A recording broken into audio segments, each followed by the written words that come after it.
Hello everyone, welcome back to my YouTube channel. In this video, I will tell you guys whether you should go for both the groups or single group for your CA inter examinations. सबसे पहली बात, सबको पता होगा both the group देने का क्या फ़ायदा होता है, which is very well known is the advantage of setting of.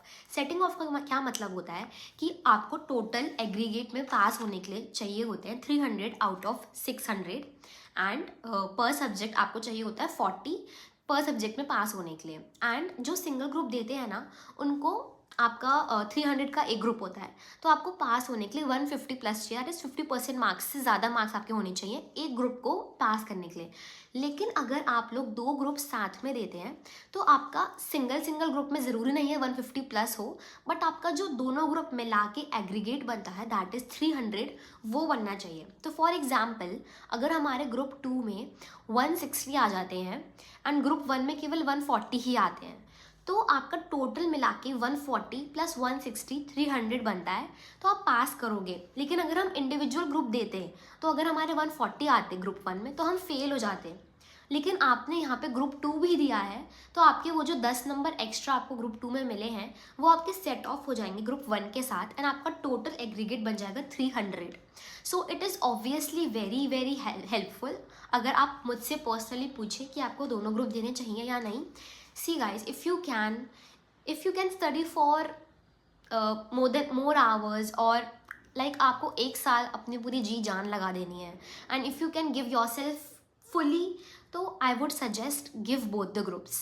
And now I will tell you कि अगर आपका मई में एग्ज़ाम है एंड अब आपको डर लग रहा है कि will you be able to complete your syllabus till May, or will you be able to do sufficient revision, and how many revisions do you need to give both the groups, then I will complete all this in the video, so don't so watch the video till the end.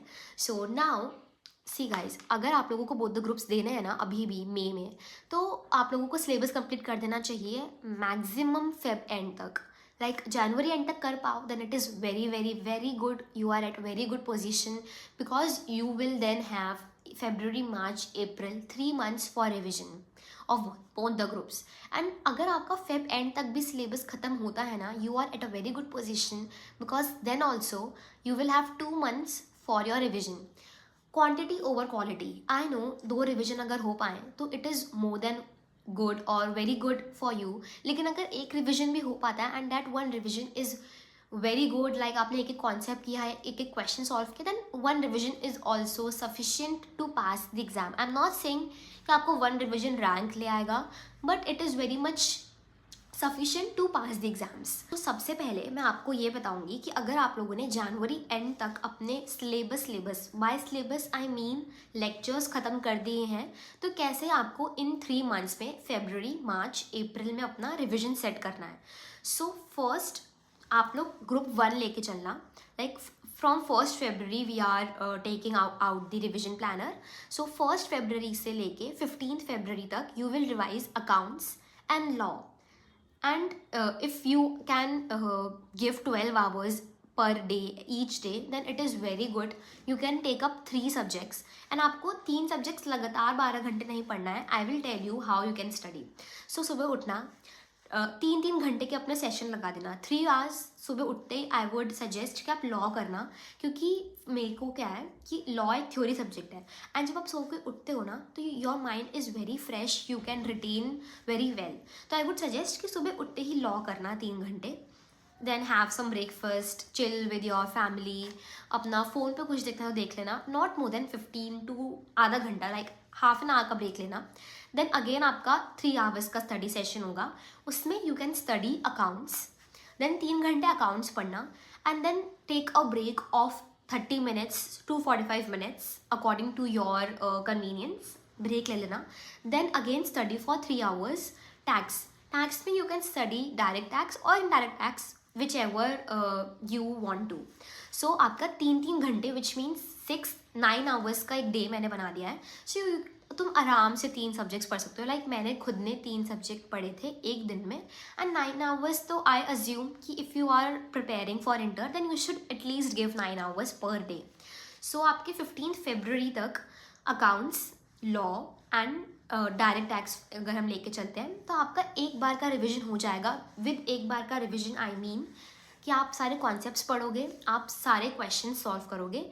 ये possible है कि आपका accounts और tax का revision थोड़ा लंबा चले, because उसमें आपको क्वेश्चंस भी ज़्यादा सॉल्व करने होते हैं। तो मैक्सिमम हम मान के चलते हैं कि हम 20 फरवरी तक हमारे 3 सब्जेक्ट ख़त्म कर दें।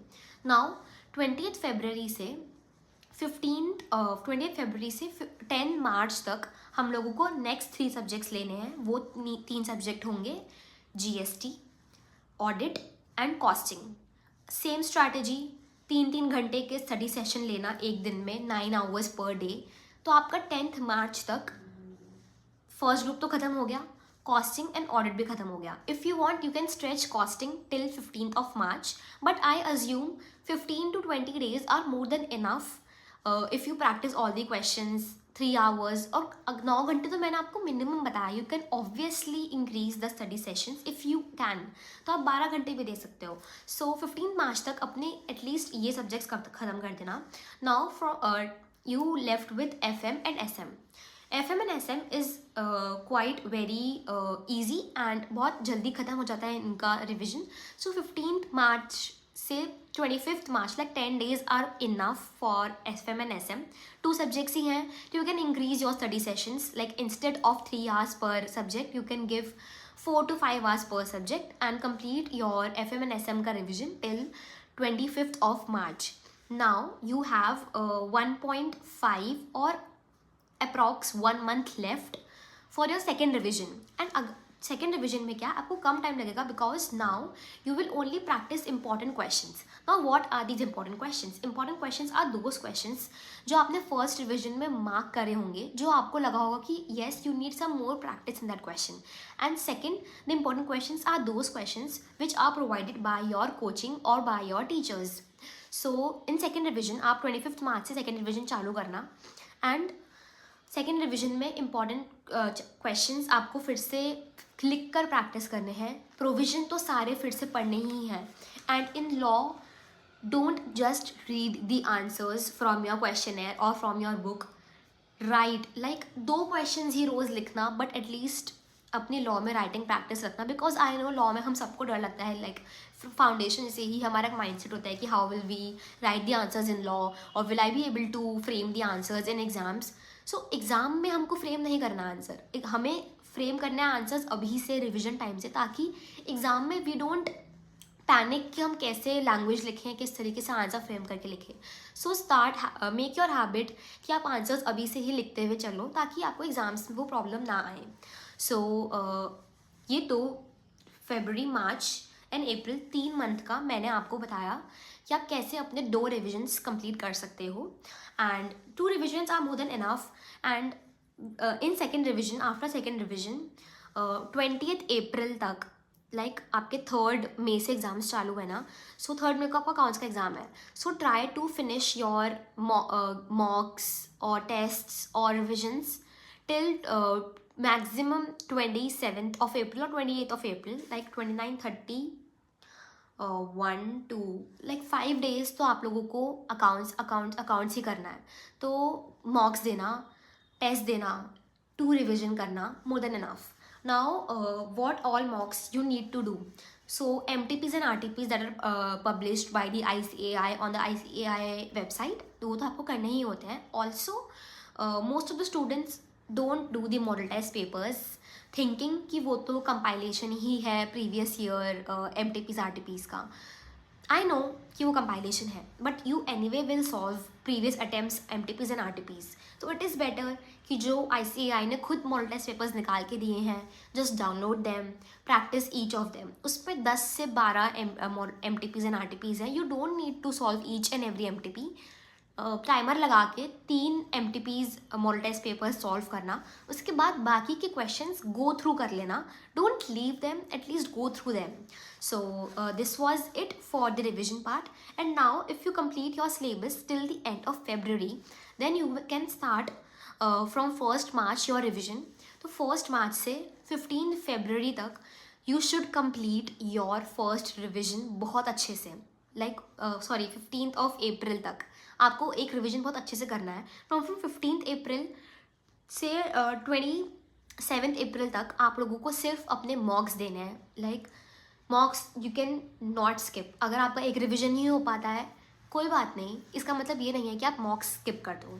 So this was it for CA Inter May 2025 revision planner. If you need any other suggestion, any other help, any other guidance, then you can comment below. I'm very happy to help you all. Please subscribe and share with your friends and like this video. All the best. Prepare well.